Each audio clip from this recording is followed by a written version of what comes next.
Brought to you by V-Guard. Delhi liquor scam కేసులో BRS MLC కవితకు ఊరట దక్కలేదు. ఇప్పటికే ఆమె మధ్యంతర బెయిల్ తిరస్కరించిన రౌజ్ అవెన్యూ కోర్టు ఆమె జ్యుడిషియల్ కస్టడీ కూడా పొడిగించింది.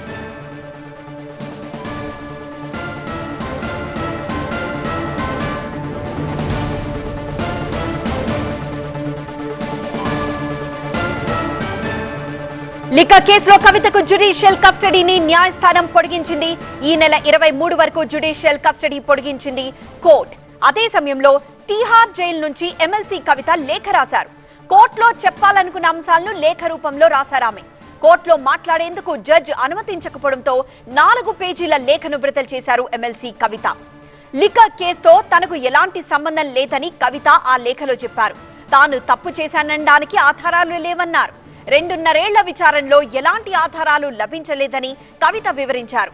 వేరే వ్యక్తుల స్టేట్మెంట్ తో నన్ను అరెస్ట్ చేశారని కవిత తన లేఖలో ఆరోపించారు. తాను ఎలాంటి ఆర్థిక లబ్ధి పొందలేదని కూడా ఆమె ఖరాఖండిగా చెప్తున్నారు. పైగా తాను ఈ వ్యవహారంలో బాధితురాలనని కవిత చెప్పారు. ఇది తీసుకుందాం. ఇది ఇన్వర్టర్ ఏసీ. మీరు గ్యాంబ్లరా? గ్యాంబ్లర్? జూదం ఆడతారు కదా. నువ్వు జూదం ఆడతావా? అరే అతను ఊరికే ఏదో అంటున్నాడు. ఇంత ఖరీదైన ఏసీ కొని మీరు స్టెబిలైజర్ తీసుకోపోతే ఇది జూదం కాకపోతే మరేంటి? కేవలం ఒకే ఒక ఫ్లక్చువేషన్ మీ ఇన్వర్టర్ ఏసీ పార్ట్స్ ని డ్యామేజ్ చేయొచ్చు. దాన్ని V-Guard తో కాపాడుకోండి. V-Guard, India's #1 stabilizer.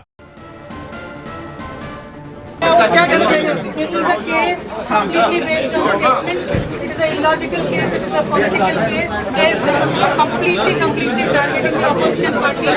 And CBI has already taken my statement in the jail. Taken our statement in the jail. There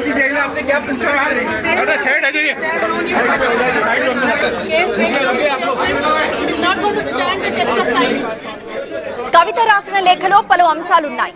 ఈ కేసు ద్వారా రాజకీయంగా వ్యక్తిగతంగా తన ప్రతిష్టను దిగజార్చాలని ఆమె ఆవేదన వ్యక్తం చేశారు.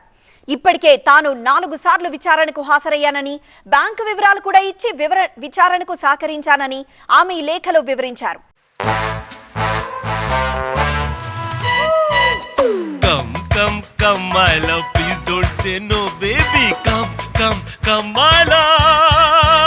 V-Guard Air Coolers extra large cooling pads తో మంచి వాళ్ళను కూడా చల్లబరుస్తుంది. V-Guard Air Coolers long lasting cooling. దర్యాప్తు సంస్థకు తన ఫోన్లన్నీ అందజేశానని, కానీ వాటిని ధ్వంసం చేశానని తప్పుడు ఆరోపణలు చేశారని ఆమె ఆరోపించారు. 95% కేసులన్నీ విపక్ష నేతలకు సంబంధించినవేనని కవిత చెప్పారు. బీజేపీలో చేరిన వెంటనే కేసుల విచారణ ఆగిపోతుందని చెప్పారు ఆమె. పార్లమెంట్ సాక్షిగా విపక్ష నేతలనుద్దేశించి నోరు మూసుకోకపోతే ఈడీని పంపుతామని బీజేపీ నేతలన్నారని, విచారణకు సహకరించేందుకు తాను సిద్ధంగా ఉన్నానని కవిత ఈ లేఖలో చెప్పారు.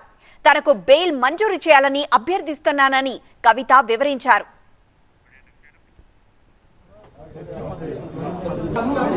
Brought to you by V-Guard.